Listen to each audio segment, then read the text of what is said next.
The world is filled with countless dangers hidden around every corner.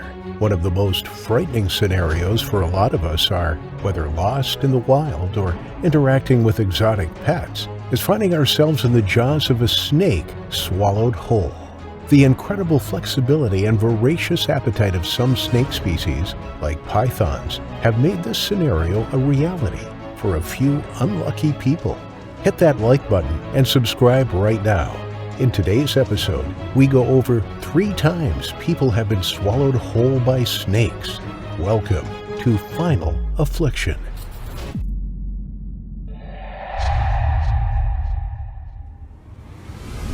Jahrah was a 54-year-old grandmother. She lived with her family in the village of Barthe on the Indonesian island of Sumatra. On the 21st of October 2022, she said goodbye to her family and headed off to work for the day. Jahrah worked in the rubber plantations for decades. Her hours were long and arduous, working through the scorching midday sun. Her job was a trapper. This involved using a knife to cut diagonal lines in the rubber tree bark. Milky white liquid would drip from the cuts she made, which she collected in small plastic cups or coconut shells. The plantation was huge. Row upon row of rubber trees stood as far as the eye could see. Since the year 2000, Indonesia has lost 18% of its tree cover.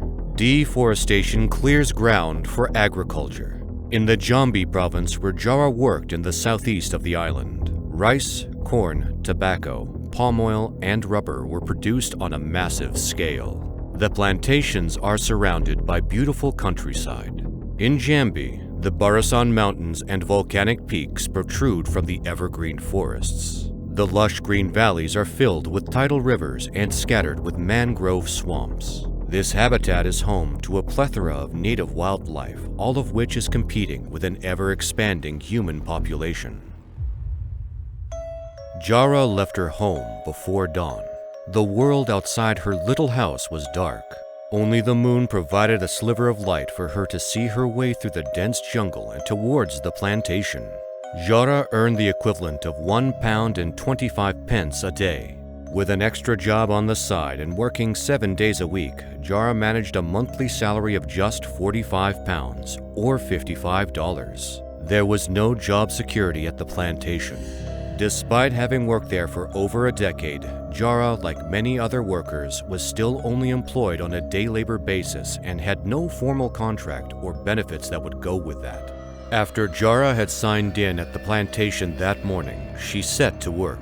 She held her knife tight against each tree and made the diagonal incisions. She was focused on the job at hand, waiting until the milky white rubber began flowing before tying her collection beaker underneath it and moving on to the next tree. She didn't hear a stealthy predator approaching her, but suddenly she felt an incredible pain on her back. It was a sharp stabbing pain that made her jump forwards. She dropped her knife in the commotion and felt something wrapped tightly around her body. To her utter horror, a 22-foot-long snake had wrapped itself around Jahrah's body. Its thick, muscular coil squeezed tighter and ever tighter. Jahrah gasped as she was pulled to the ground. She took a deep breath as the pressure built around her body. She couldn't move. Her arms were pinned down by her side. The giant snake had taken her completely by surprise. It had ambushed her in the dawn light. She stood no chance of fighting back. The more she wriggled to free herself, the more the snake tightened its suffocating grip. She desperately tried to wriggle free. Her sandals came off her feet as she tried to kick the snake. Her headscarf fell from her head and landed silently to the ground. Jahrah felt her lungs about to burst. The snake was squeezing so tightly that she couldn't exhale. In a few agonizing minutes, Jahrah was dead. It was a tragedy. She died alone with no one aware of the horror she was suffering. She had worked every day of her adult life to provide for her family, and they were unlikely to receive any form of compensation for their devastating loss. When Jahrah no longer struggled, when her body lay still and her heart stopped beating, the snake released its grip. It uncoiled itself from around Jahrah and slithered towards her head. With its unblinking eyes, it stretched the elastic ligaments holding its lower jaw to its skull, and its mouth opened wide, wider than its own head, wider than Jahrah's head. Then it started consuming her. Inching its mouth over her body, it enveloped the young grandmother, swallowing her further and further down, working its way over her head, over her shoulders, and down towards her feet. During the course of the day, the snake became severely engorged as it managed to fit Jahrah's entire body inside its stomach. Reticulated pythons are the longest snakes in the world. They typically range from 1.5 meters in length to 6.5 meters, approximately 5 to 25 feet. But reports of them exceeding these lengths, such as the one that killed Jahrah, are common. They can weigh as much as 75 kilograms or 165 pounds. At the end of the day, when Jahrah didn't return home, her husband became worried. He went out searching for her. He followed the usual path she took through the undergrowth to the rubber plantation. She hadn't checked out of work that day. Her husband scouted the plantation, walking down the long rows of trees and calling out her name. Then he came across Jahrah's jacket on the ground. Next to it lay her sandals and knife. He picked them up and looked around. He called out again, but the silence was deafening. He knew something terrible must have happened to her. He ran back to the village and called for people to help him search. A group followed him to the rubber plantation. As darkness fell, they continued to look for Jahrah. It was only at 2 a.m. that Jahrah's husband reluctantly gave up searching for the night and returned home. He reported his wife missing to the local police the next day. They, along with security officials, joined in the search. He took them to the spot where he found Jahrah's belongings lying on the ground. The search continued. Reports suggested that it wasn't until 2 days later that one of the locals made a shocking discovery. An enormous 7-meter-long snake was laying in the grass. It could barely move. Its body was grossly bulging. One of the locals severed its head, killing it there and then. They dragged it into a clearing. A crowd gathered around. Under the order of Police Chief Harifa, someone took out another knife and ran it along the length of the snake's body, cutting it from head to tail. As the snake opened up, Jahrah's body spilled out onto the ground. She was completely intact. It was a terrifying shock for the onlookers, something that would haunt her family for the rest of their days.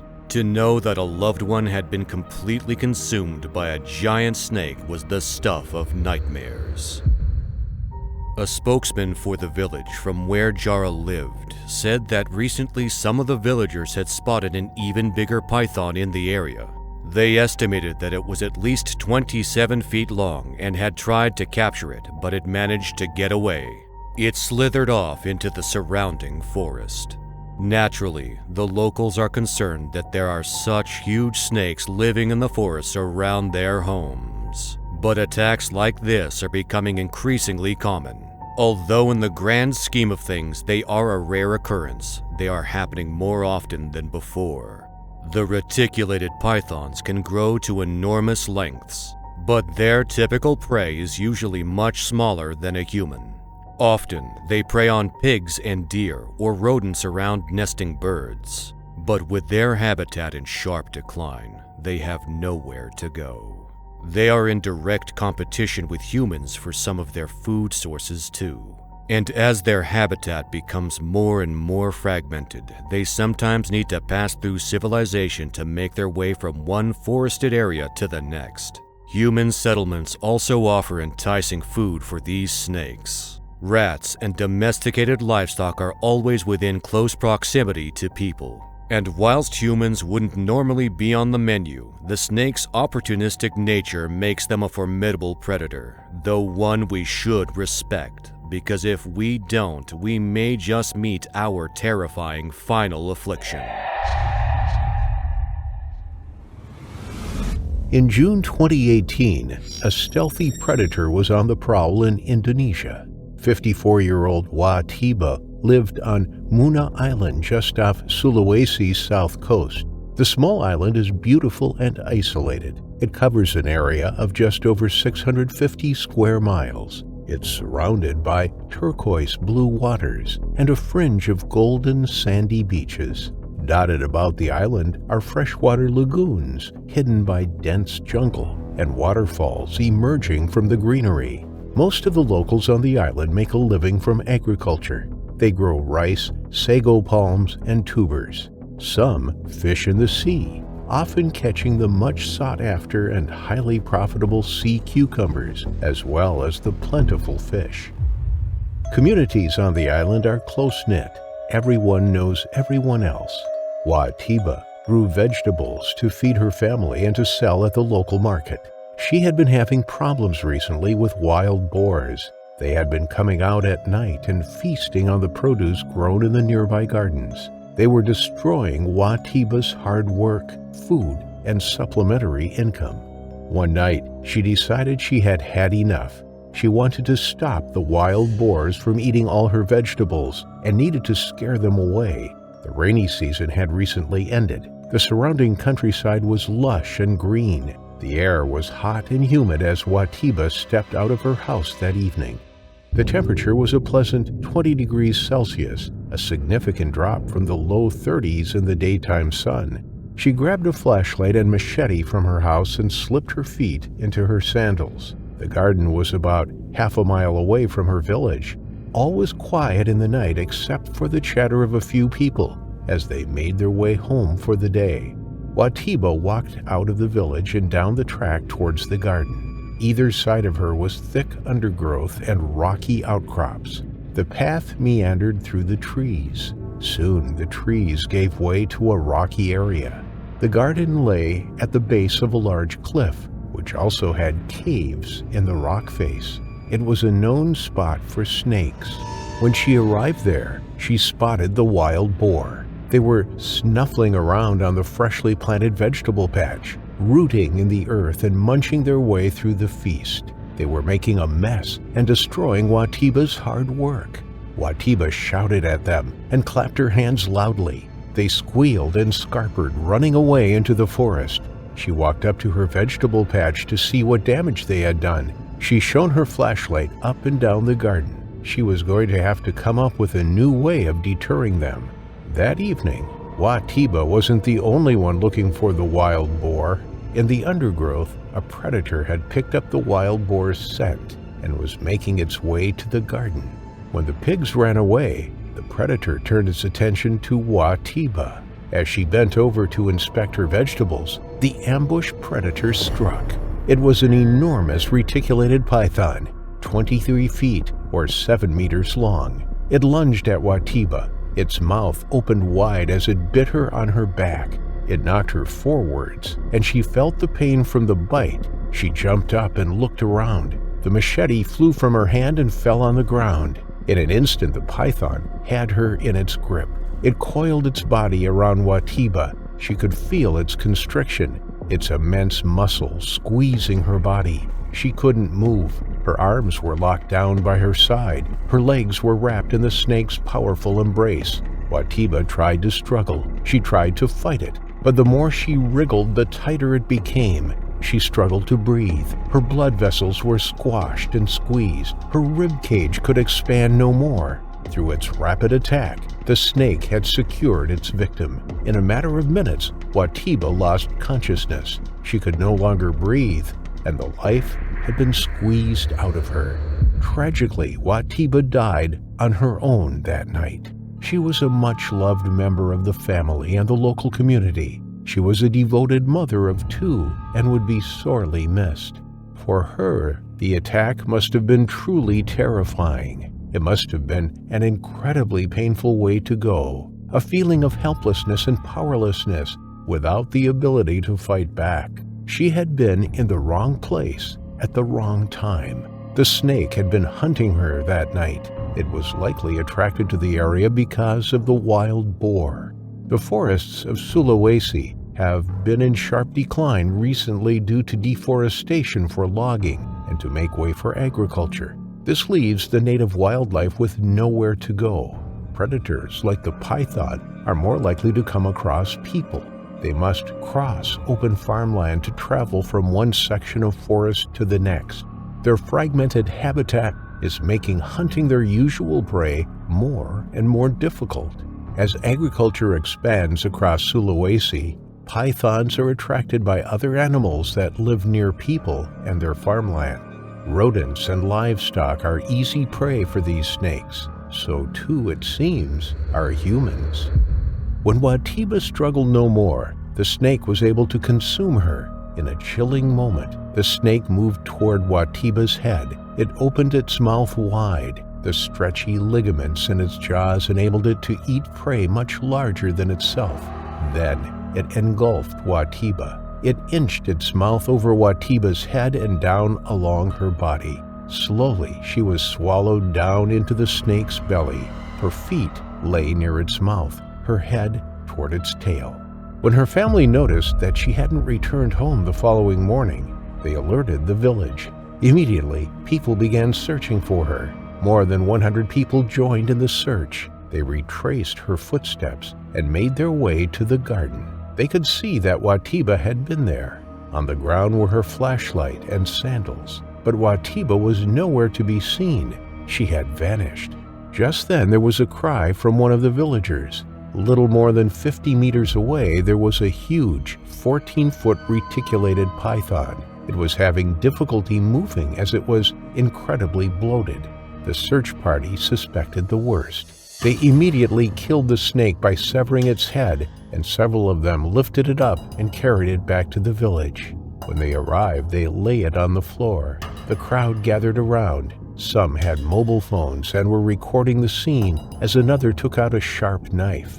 He ran the knife down the length of the snake's body, slitting it open in one go. To their shock and horror, the villagers could see a body inside the bulging snake. As they peeled the snake's body apart, they could see that it was Tiba inside. She was completely intact. She was still wearing all her clothes. Some of the onlookers screamed. Others cried. It was a traumatic discovery for those who knew her. The community was shaken. They feared leaving their homes alone or going out at night. With agricultural land spreading further and further into the surrounding jungle, reports like this are becoming more common. The snakes can grow to massive lengths, and although humans aren't their natural prey, they are opportunistic ambush predators. Tiba was given a proper burial later that very same day. This was in keeping with their religious beliefs. It was quickly organized amongst her family and friends. Her 2 children had to say goodbye to their mother. When she had left her family home the evening before, no one could have predicted that would be her final farewell. It seems, although rare, attacks from pythons are becoming more common in Indonesia. Only the year before, a 25-year-old was attacked, killed, and eaten by a reticulated python on mainland Sulawesi. He had been working in one of the many palm oil plantations.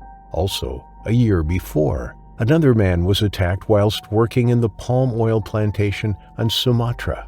This particular person survived the attack, but the 7.8-meter snake had caused him serious injuries. As their habitat is destroyed and human settlements expand, interactions between humans and large snakes are going to happen more often. These are unlikely to be the last we hear about such tragic and terrifying deaths. With the sharp rise of snake attacks, locals are beginning to live in fear of meeting their untimely final affliction. As symbols of death and the devil, snakes have always been a particularly divisive animal and tend to have a drastically different effect on different people. Some hate them and squirm at the idea of being anywhere near one, whereas others love them so much that they want to keep them in their homes. It is estimated that over 160,000 snakes are currently kept as pets in Canadian homes, and With few regulations about the breeding of these animals, there can be issues regarding their behavior, which can result in tragedy. Regardless of personal opinion about the animal, it is generally agreed that snakes, especially very large ones, should be correctly enclosed and kept away from children. Unfortunately, this was not the case when Noah and Connor Barthe entered the home of a family friend who owned an exotic pet store, a home that they would never leave.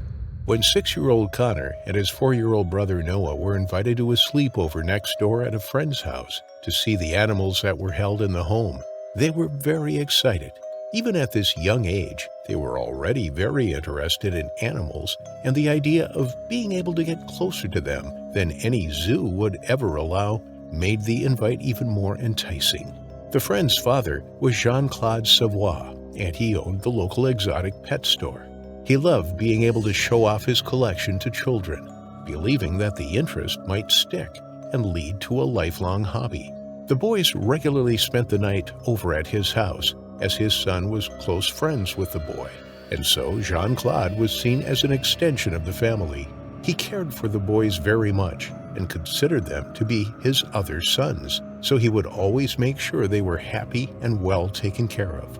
They spent their day playing in the garden, interacting with goats, rabbits, cats, and dogs. They held the snakes and played in the empty tanks. To end the day, Jean-Claude took them out in his tractor, even letting them steer it, which they were delighted by.